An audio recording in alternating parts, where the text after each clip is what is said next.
Ces 4 éléments, l'eau, le feu, l'air et la terre, qu'utilisent les chamans dans leurs rituels, coexistent dans les traditions de toutes les religions.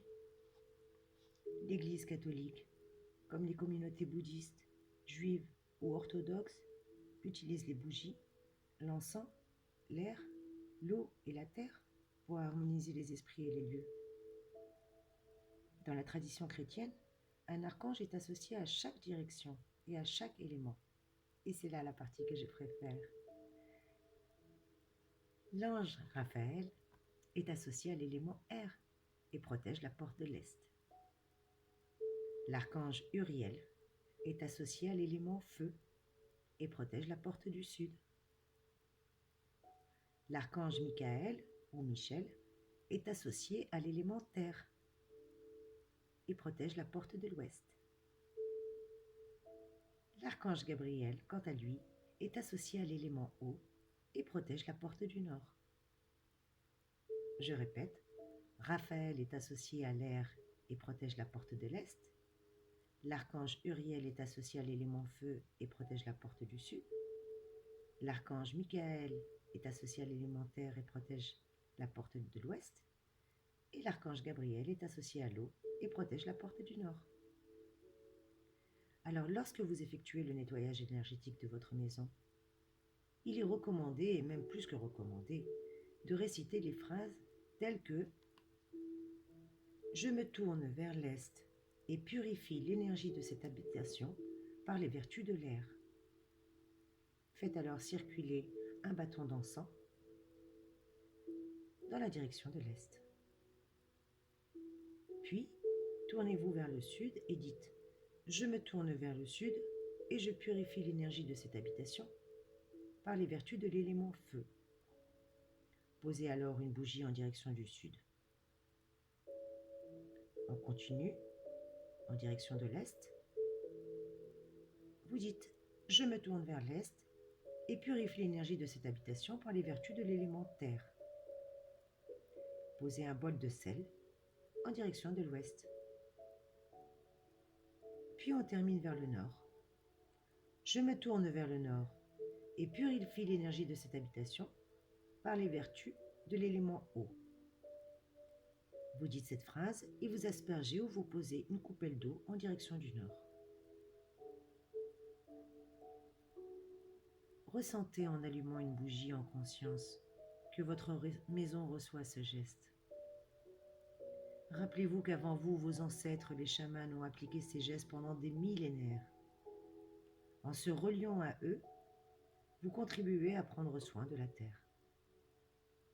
Car ces gestes millénaires prennent vie dans votre propre maison dès que vous vous autorisez à les incarner en toute simplicité.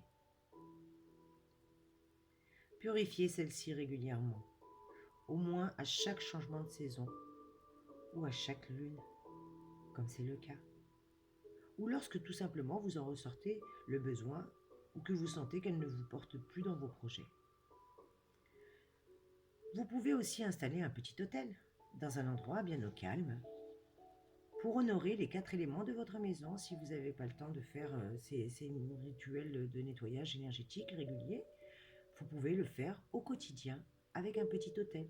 Vous placez cet autel dans un endroit calme pour honorer les 4 éléments dans votre maison afin d'accueillir le sacré sous votre toit en permanence.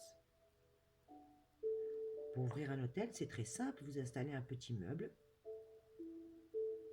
Sur un petit meuble, vous mettez les 4 éléments, une bougie, un bâton d'encens, une coupelle d'eau, une fleur ou un fruit ou une pierre.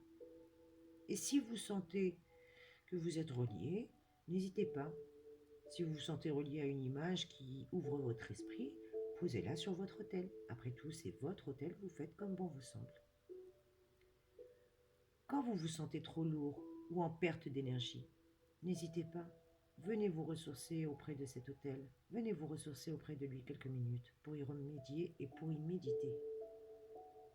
Le matin, ouvrir votre autel, c'est ouvrir la porte au chaman qui est en vous. On va faire un petit récapitulatif des nettoyages énergétiques d'une maison. Lorsque vous nettoyez l'énergie de votre maison, Commencez physiquement par le sol, en passant l'aspirateur ou la serpillière, puis activez dans votre demeure ensuite les 4 éléments. Selon la direction, selon l'élément, le support et l'archange qui lui est dédié, comme nous l'avons vu précédemment. Pour la direction de l'Est, l'élément air avec le support de l'encens et l'archange Raphaël. Pour la direction du Sud, l'élément feu avec le support bougie et l'archange Uriel. Pour la direction ouest, l'élément terre avec le support sel ou pierre selon votre choix et l'archange Michael. Et pour la direction du nord, l'élément eau avec comme support une coupelle d'eau ou des gouttelettes comme vous préférez, un vaporisateur et l'archange Gabriel. En tout cas, la structure cosmologique à laquelle se réfèrent les chamans est, elle, constituée de 7 directions. Il s'agit des 4 orients, ou points cardinaux, Est, Sud, Ouest et Nord, et des 3 mondes. Le monde d'en haut, qui est celui des ancêtres, des guides et des divinités tutélaires, les anges, les archanges, les protecteurs. Le monde d'en bas, où résident les divinités animales, végétales et minérales, qui accompagnent les hommes dans les dessous de la vie terrestre, comme le serpent du jardin d'Éden et la représentation chrétienne des mondes d'en bas, par exemple. Et les mondes intérieurs. Le chaman se situe sur ce pivot central, ce qu'on appelle l'arbre de vie. Le chaman rend hommage ou demande protection au gardien de la porte de l'Est, le point cardinal où se lève le soleil. Puis, en suivant les aiguilles d'une montre, il rend hommage en demandant protection au gardien de la porte du Sud, puis au gardien de celle de l'Ouest et au gardien de celle du Nord. Le chaman demande ensuite protection aux gardiens des mondes d'en bas, puis à ceux des mondes d'en haut, et enfin aux gardiens des mondes intérieurs. Donc n'hésitez pas à faire appel, à demander protection à vos anges, à vos archanges, à vos guides, à la source de lumière